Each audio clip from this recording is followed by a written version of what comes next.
আমি অনেক খুশি ছিলাম। আমার যমজ ছেলে হয়েছিল যে।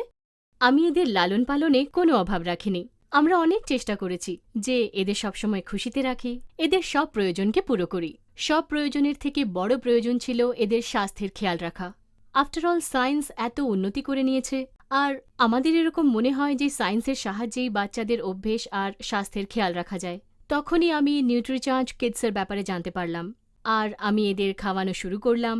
আহ্বান তো খুবই ইচ্ছের সাথে খেলো, হি জাস্ট লাভড ইট। কিন্তু আহান, উমহুম, আহান একদমই রুচি দেখালো না। আমিও ওকে ফোর্স করলাম না, কারণ আফটার অল ও ভালোভাবে খাবার খেত, খুবই অ্যাক্টিভ ছিল, তাই আমি ভাবলাম ইটস অল রাইট। এই চক্করেই ৩-৪ মাস বেরিয়ে গেল, আর আমি সুযোগ পেলাম নিউট্রিচার্জ কিডসে ট্রেনিং প্রোগ্রাম অ্যাটেন্ড করার। সেখানে যে সূচনা আমি পেলাম তার দ্বারা আমার চোখ খুলে গেল। ওই ট্রেনিং প্রোগ্রাম থেকে একটা কথা তো খুব ভালোভাবে বুঝে গেলাম, আমরা প্রায়ই এক্সপেক্ট করি যে সব জিনিসের রেজাল্ট আমরা ইনস্ট্যান্ট পেয়ে যাই, আর এই চক্করে আমরা ছোট ছোট কথার দিকে ধ্যান দিই না।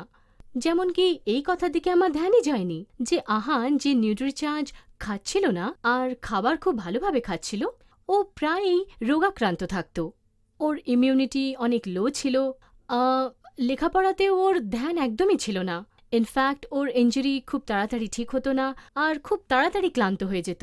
কিন্তু আহ্বান যে রেগুলারলি ৩-৪ মাস ধরে নিউট্রিচার্জ কিডস খাচ্ছিল, ওর ইমিউনিটি খুব ভালো ছিল, ও পড়াশুনোতেও খুব ভালো ছিল। প্রথমে তো আমি বুঝতেই পারিনি যে দুজনের অ্যাক্টিভিটি আর ইমিউনিটি লেভেলসে এত পার্থক্য কেন। দুজনে একই রকম খাবার খায়, প্রায় একই রকম এনভায়রনমেন্টে দুজনের এক্সপোজার রয়েছে। দেন আই রিয়েলাইজড আহ্বান নিউট্রিচার্জ কিডস খায়, আর আহান, ওয়েল, আমি একেও খাওয়াবো।